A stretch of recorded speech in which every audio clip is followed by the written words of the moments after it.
My name is Stacey and I'm the mother of Jessica Rose Shireen, who had a kidney transplant on January 11th of 2013.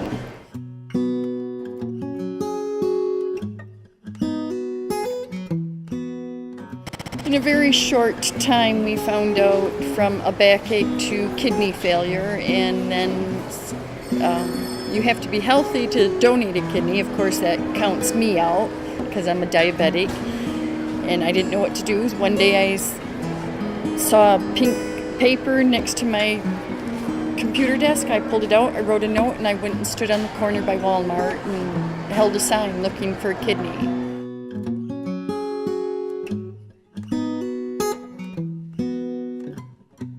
I was feeling a lot sad. I couldn't handle it. But if it wasn't for the kidney already being donated, she would have definitely been on dialysis.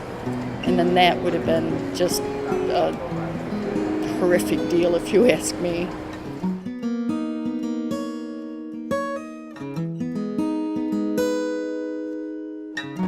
I had a hankering for a stick of gum.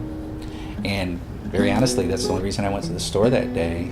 And I read the Times, but a lot of times online. And I felt like it was, the karma thing, like it was meant to be, because if I wouldn't have wanted a stick of gum that day, her face was right on the counter, right when I walked in that store. To see somebody that would be willing, a parent, to stand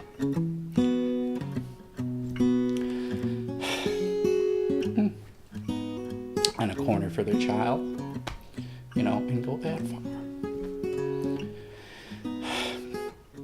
That was one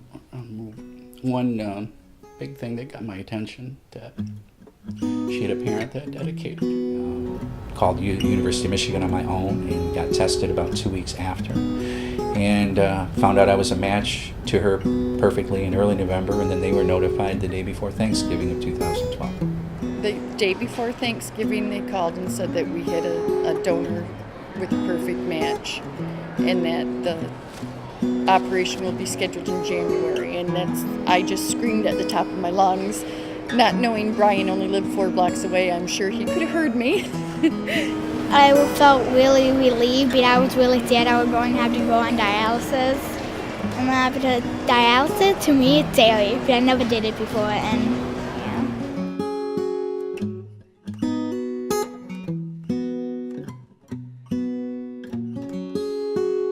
I was so excited because it was so much fun, because it was a stretch limo and it had lights on the bottom of and top, and it was really cool.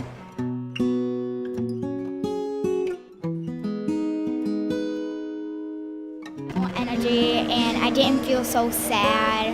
I felt happy, and I could do a bunch of stuff, I feel like.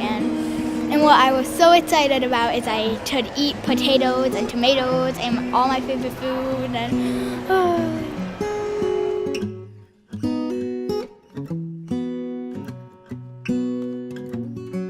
I'm thinking about when I grew up being like a doctor, a nurse.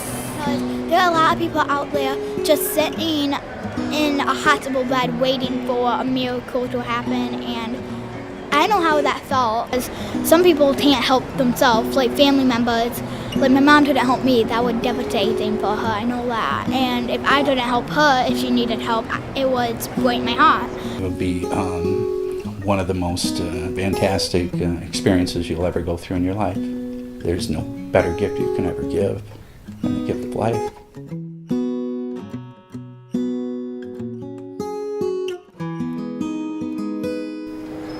I don't know, it all seems so long ago, but yet I'm surprised it's a year already. And just I keep praying everything goes good for the next 152 years. You're just kind of in awe of someone who can be so unselfish of themselves to give a piece of themselves to give someone else life. All I want to say is whoever out there who needs, like, who is going through, who did go through kidney and that, things, there's always a miracle out there, and you can always be, like, there's always someone out there to save you.